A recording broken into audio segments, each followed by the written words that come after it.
السلام عليكم ورحمة الله. تحياتي لجميع الإخوان. وصول شاحنات نادي عاصمة الأنوار إلى نقطة الاستراحة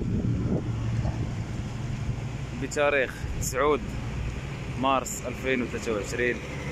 السباق العيون طاح. توفيق لجميع الإخوان.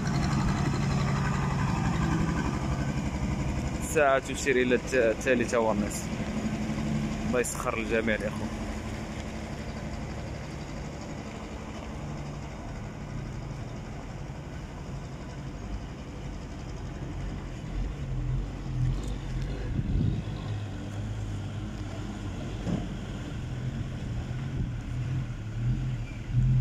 مكان ديال الاستراحة ان شاء الله، مكان زوين يعني مظلل الحمد لله.